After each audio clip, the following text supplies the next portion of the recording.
Hi friends, welcome to daily life Tamil.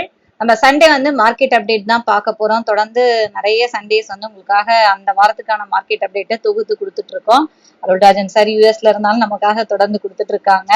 இப்ப market பாத்தீங்கன்னா அந்த ஃப்ரைடே ஆர்பிஐயோட வட்டி விகிதம் குறைச்சிருக்காங்க. மார்க்கெட் பாத்தீங்கன்னா சல்லுன்னு 25 மறுபடியும் தாண்டுச்சு. ஸோ இதை அப்படியே தக்க வைக்குமா என்னன்றதெல்லாம் இப்போ திங்கக்கிழமை தான் தெரியும். என்ன நடக்க போகுது அப்படின்றத பேசலாம். அருள்ராஜன் சார் இருக்காங்க. வணக்கம் சார். வணக்கம் சார். இப்போ ஃப்ரைடே பாத்தீங்க அப்படின்னா 25 மறுபடியும் டச் பண்ணி தாண்டி இருக்கு. பட் இந்த 25 தாண்டது அப்படின்றது இந்த ஆர்பிஐ வட்டி விகிதம் குறைச்ச அந்த நியூஸ் மட்டும்தான் காரணமா இல்ல வேற ஏதாவது காரணமா?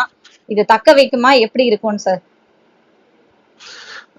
பொதுவாகவே இந்திய பங்கு சந்தையை ரெண்டு கோணத்துல பார்க்கணும். ஒன்று குளோபல் மேக்ரோ ஃபேக்டர்ஸ், இன்னொன்று டொமஸ்டிக் ஃபேக்டர்ஸ். இப்போ குளோபல் ஃபேக்டர்ஸை பொறுத்த வரைக்கும் அப்படின்னு பார்த்தீங்கன்னா, அமெரிக்காவை பொறுத்த வரைக்கும் தொடர்ந்து ட்ரம்ப்போட அன்பிரிடிக்டபிள் டேரிஃப் பாலிசி அப்படின்றது நிச்சயமற்ற தன்மையை தொடர்ந்து தோற்றுவித்து கொண்டே இருக்குது. அதனால அந்த சந்தை அப்படின்றது இன்னும் கொஞ்சம் நிச்சயமற்ற தன்மையில தான் தத்தளிச்சுட்டு இருக்கிறதா நம்ம பார்க்கணும். குறிப்பா அமெரிக்காவினுடைய முக்கிய குறியீட்டு எண்களான டவ் ஜோன்ஸ், S&P 500, நாஸ்டாக் எல்லாமே ஒரு நாள் கொஞ்சம் ஏறினா இன்னொரு நாள் இறங்கி போகுது. அதனால அது எந்த பக்கம் போறது தெரியாம திணறிட்டு இருக்கிறத நம்ம பார்க்கிறோம். குறிப்பா அமெரிக்கா இன்னும் தெளிவான சீனாவோட ஒரு பாலிசியும் யூரோப்பியன் யூனியன் கூட ஒரு பாலிசியும் எடுக்கல. அதனால அந்த பிரச்சனை தொடர்ந்து இருக்கு. அது ஒரு பக்கம் இருந்தாலும் அது என்ன பாதிப்பை ஏற்படுத்த போகுது அப்படின்னு எதிர்பார்க்கப்படுது அப்படின்னா, அமெரிக்காவினுடைய வளர்ச்சி குறைக்க அதாவது ஜிடிபி வளர்ச்சி 1.6% குறைவதற்கான வாய்ப்பு இருப்பதாக பார்க்கப்படுகிறது. இவரோட இந்த பாலிசி அப்படின்றது உலக சந்தைகளுடைய வளர்ச்சியும் பாதிக்கும் அப்படின்றது ஒரு கணக்கு இருக்கு. உலக சந்தையுடைய வளர்ச்சின்றது 2.9% குறையும் அப்படின்றதும் ஒரு கணிப்பாக இருக்குது. இது உலக நிதி நிறுவனங்களுடைய ஆய்வின் அடிப்படையில. அதே நேரம் யூரோப்பியன் சென்ட்ரல் பேங்க் வட்டி விகிதத்தை குறைக்க ஆரம்பிச்சிருக்கிறான்றது ரொம்ப பாசிட்டிவான ஒரு விஷயம். குளோபல் மார்க்கெட்ல இருக்கக்கூடிய பாசிட்டிவான விஷயங்கள்ல என்ன ஒண்ணு அப்படின்னு பார்க்கும்போது, வரக்கூடிய அந்த 3வது வாரத்துல ஃபெட் ரிசர்வனுடைய மீட்ல வட்டி விகிதம் குறைப்பதற்கான வாய்ப்பு இருப்பதாகவும் எதிர்பார்க்கப்படுகிறது. ஏன்னா அங்க இருக்கக்கூடிய ஜாப் டேட்டா ரொம்ப ஹெல்த்தியா இருக்கிறதுனாலையும் இன்ஃபிளேஷன் கண்ட்ரோல் இருக்கிறதுனாலையும் அது நடக்க வாய்ப்பு இருக்கு. அதனால குளோபல் மார்க்கெட்லயும் ட்ரம்ப்போட பிரச்சனை குறைவாக இருக்கின்ற பட்சத்தில் ஒரு பாசிட்டிவான சூழல் உருவாகலாம். அது இந்தியாவுக்கும் சாதகம். இப்ப இந்தியாவோட டொமஸ்டிக் விஷயத்துக்கு வருவோம். இன்னைக்கு சந்தையினுடைய முக்கியமான ஏற்றத்துக்கான காரணம் ஒப்பீட்டின் அடிப்படையில பலமான ஒரு ஏற்றம். அதற்கான முக்கியமான காரணம் ரிசர்வ் பேங்கினுடைய 50 பேசிஸ் பாயிண்ட் வட்டி விகித குறைப்பு ரெப்போ ரேட்ல 25 பேசிஸ் புள்ளியில் தான் குறைப்பதற்கான வாய்ப்பு அதிகம். 50 பேசிஸ் பாயிண்ட் குறைவு அப்படின்றதா ஒரு கணிப்பாக இருந்தது. ஆனா அதெல்லாம் மீறி 50% அப்படின்றது சந்தைக்கு மிகப்பெரிய ஊட்டத்தை அளித்திருப்பதாக பார்க்கிறோம். கூடவே டபுள் புனான்சா அப்படின்னு சொல்லக்கூடிய வகையில சிஆர்ஆர் என்று சொல்லக்கூடிய கேஷ் ரிசர்வ் ரேஷியோவும் 100 பேசிஸ் புள்ளிகள், அதாவது 1% குறைக்கப்பட்டிருக்கிறத பார்க்கிறோம். இதனால என்ன நடக்கலாம் அப்படின்னு பார்க்கும்போது 2 விஷயங்களை நம்ம கணக்கில் எடுத்துக்கணும். ஒண்ணு, இந்த வட்டி விகித குறைப்பு அப்படின்றது சந்தை எதிர்பார்ப்பை விட கூடுதலாக இருப்பது. இது முக்கியமான வட்டி விகிதம் சார்ந்த துறைகளுக்கு மிகப்பெரிய பங்களிப்பு கொடுக்கும். குறிப்பா சொல்றதா இருந்தா ரியல் எஸ்டேட், இதுல இந்த வீடு வாங்குவதற்கான வாய்ப்புகள் அதிகமாக வரலாம். ஆட்டோமொபைல் செக்டார் அப்படின்னு பாத்தீங்க அப்படின்னா அதுலயும் இந்த மாதிரி கடனில் தான் பைக்கு, கார் எல்லாம் வாங்குவாங்க இல்லையா? சோ அவங்களுக்கெல்லாம் வட்டி விகிதம் குறைவது என்பது ஊக்கத்தை அளிக்கும். அதனால இந்த துறைகள் எல்லாம் மிக பலமான ஒரு ஏற்றத்தை இன்னைக்கு காட்டியிருக்கிறத நம்ம பார்க்கிறோம். அதே நேரம் வட்டி விகித குறைப்பை தாண்டி சிஆர்ஆர் என்று சொல்லக்கூடிய கேஷ் ரிசர்வ் ரேஷியோவை 1% குறைத்திருப்பது என்பது வங்கிகளுக்கு அதிகமான அளவு கடன் கொடுப்பதற்கான பணம் கையில வரும். அந்த வகையில பைனான்சியல் செக்டர்ஸ், குறிப்பா வங்கி துறைக்கு மிகப்பெரிய ஒரு சாதகமான ஒரு விஷயமாக பார்க்கப்படுகிறது. வங்கிகளுடைய வளர்ச்சிக்கு, அதாவது கிரெடிட் ஆஃப் டேக் அப்படின்றது அதிகமாக இருந்து கொண்டிருக்கிற சூழ்நிலையில வங்கிகளின் கையில் அதிக பணமானது இருப்பது என்பது மிகப்பெரிய சாதகம். இதுல இன்னொரு சாதகம் என்ன அப்படின்னு சொன்னா, சிஆர்ஆர் பணம் அப்படின்றது ரிசர்வ் வங்கியில் ஒவ்வொரு வங்கியும் கொடுத்து வைத்திருக்கிற பணம். அதுக்கு வட்டி கிடையாது. அந்த பணம் ரிலீஸ் ஆகி வரும்போது வட்டி இல்லாத பணமாக அது அங்க மாட்டிக்கிட்டு இருக்கிறது. ரிலீஸ் ஆகி வரும்போது அது நேரடியாக அவங்க கடன் கொடுக்கும்போது வரக்கூடிய வரக்கூடிய லாபம் என்பது முழுமையான லாபமாக இருக்கும். அதுவும் வங்கித்துறைக்கு மிகப்பெரிய ஒரு சிறப்பை கொடுத்திருக்கிறத நம்ம பார்க்கிறோம். அதனாலதான் இன்னைக்கு பங்கு சந்தை ஏறும் போது அப்படின்னு பாத்தீங்கன்னா மிக பலமான ஒரு ஏற்றம், குறிப்பா HDFC பேங்க், பஜாஜ் ஃபைனான்ஸ் இது மட்டுமே சந்தையை மிக வலுவாக இன்னைக்கு ஏற்றியதா பார்க்கிறோம்.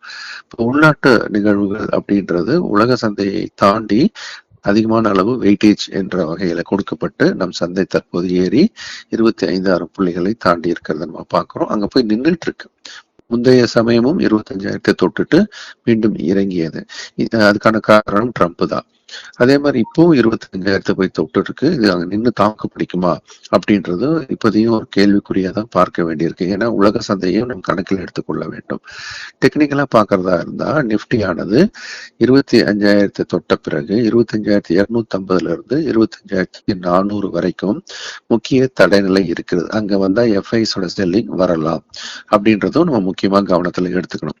இந்த 25,200 250 இருந்து 25,400 இந்த புள்ளியை ஒருவேளை தாண்டினால் அப்படின்னு ஒரு கமா போட்டு பேசணும்னா அதன் பிறகு சந்தையானது மிக பெரிய ஒரு ஏற்றத்தை, அதாவது அடுத்த நிதியாண்டு இல்லைன்னா வர டிசம்பருக்குள்ள அப்படின்னு கூட மிகப்பெரிய ஒரு ஏற்றத்தை கொடுப்பதற்கான வாய்ப்பு அதிகமாக இருக்கிறது.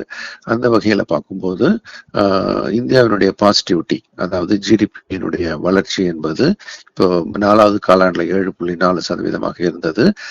அடுத்த நிதியாண்டில் அப்படின்னு பார்க்கும்போது 6.5% இருக்கும் என்பதும் உலக சந்தைகள் எல்லாம் ஒப்பிட்டு பார்க்கும்போது இந்தியாவின் வளர்ச்சி மிகப்பெரிய பலமான வளர்ச்சியாக பார்க்கப்படுகிறது. இன்ஃபிளேஷன் பாத்தீங்க அப்படின்னா இப்போதைக்கு 3.14% என்ற வகையில 6 வருடத்தில் இல்லாத அளவுக்கு குறைவான அளவு இருப்பதனால வரக்கூடிய காலங்களிலும் இன்னும் கூட வட்டி விகிதங்கள் அடுத்தடுத்து வரக்கூடிய கூட்டங்களில் குறைந்தபட்சம் டிசம்பருக்குள்ள இன்னும் ஒரு முறை வட்டி விகிதம் குறைப்பதற்கான வாய்ப்பு வரலாம். எல்லாத்தையும் உற்று நோக்கும் போது இந்திய பங்கு சந்தை மிக பலமாக இருக்கிறது. எல்லா இறக்கங்களிலும் நாம் வாங்குவதற்கு தான் நம்மை தயார் பண்ண வேண்டும். அடுத்த 1 வருடம் 1.5 வருட அடிப்படையில் பார்க்கும்போது இது பலமான ஏற்றத்திற்கு தயாராக இருக்கிறது.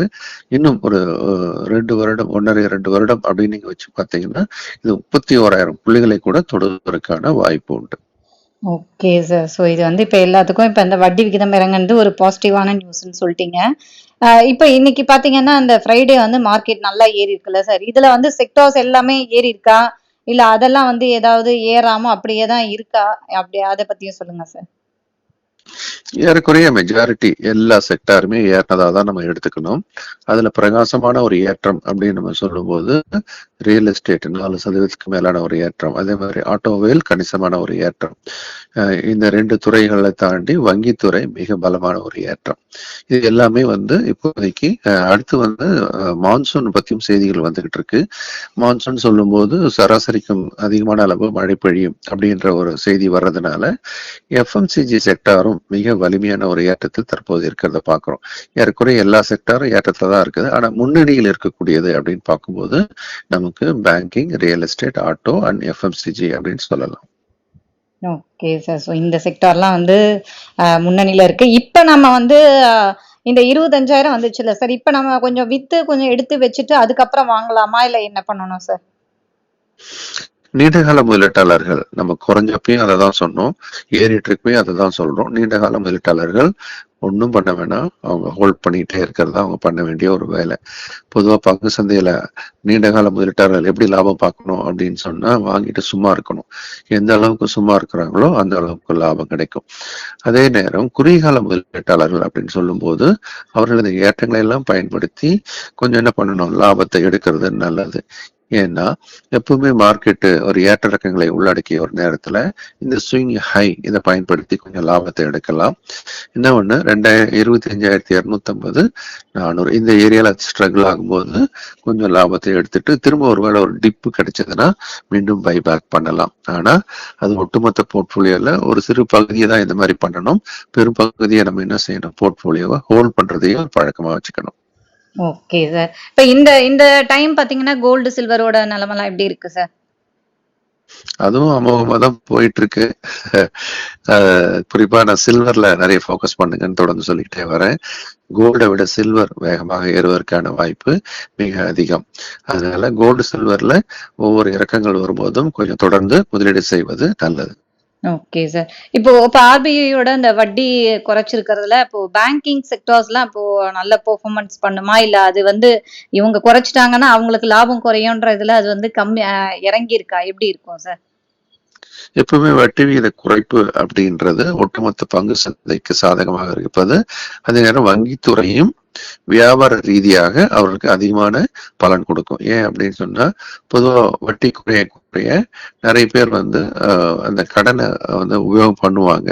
இப்போ வங்கியோட பிசினஸ் அப்படின்றதே கடன் கொடுக்கறது தான். இப்போ கடன் வாங்குறதுக்கு ஆளுங்க நிறைய வருவாங்க. அதன் மூலமாக வங்கித்துறைக்கு அது ஒரு சாதகமான அம்சம். கூடவே அந்த சிஆர்ஆர் பத்தி நான் சொல்லியிருந்தேன் இல்லையா, அதுவும் வந்து ஒரு டபுள் பெனிஃபிட்டை கொடுக்கக்கூடிய இடத்துல இருக்கிறதுனால வங்கித்துறைன்றது அஹ், இப்போ கூட நல்ல சிறப்பாக வாங்குவதற்கான ஒரு வாய்ப்பு இருக்கு. குறிப்பா பாத்தீங்க அப்படின்னா மிட் கேப் பங்குகள்ல இருக்கக்கூடிய வங்கிகள் எல்லாம் சிறப்பா செயல்பட ஆரம்பிச்சுக்கிறத பாக்குறோம். ஒரு எடுத்துக்காட்டா சொல்றது இருந்தா ஐடிஎஃப்சி ஃபர்ஸ்ட் பேங்க் மாதிரியான பங்குகள் எல்லாம் வந்து மீண்டும் வலிமை பெறுவதற்கான ஒரு வாய்ப்பு உள்ள ஒரு இடத்துல இருக்கிறத பாக்குறோம்.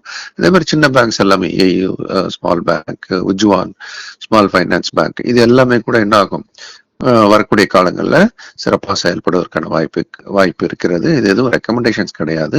நம்ம பண்ற அப்சர்வேஷனை கொடுத்திருக்கிறோம். வாங்குவதற்கு எல்லாரும் சுய ஆய்வு செய்த பின்பே வாங்க வேண்டும். Okay sir. மார்க்கெட்ல என்ன நடந்துட்டு இருக்கு அப்படின்றத சொல்லியாச்சு. வரும் வாரம் எப்படி இந்த 25 தக்க வைக்குதா அப்படின்றத பார்க்கலாம். Thank you sir.